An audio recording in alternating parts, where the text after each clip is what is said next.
So ప్రతి pain heart pain కాదండి. First thing ఏంటంటే 90% ఆఫ్ ద పీపుల్ ఛాతీ నొప్పి అని మన ఓపీడీకి వస్తే 90% వాళ్ళకి అది చిన్న గ్యాస్ట్రిక్ ప్రాబ్లము లేకపోతే ఏదైనా కండరాల నొప్పి ఉండే అవకాశాలు ఉన్నాయండి.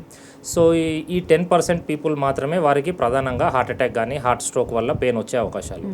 సో మనం ఈ పెయిన్ని హార్ట్ పెయిన్ని ఎలా గుర్తించాలి?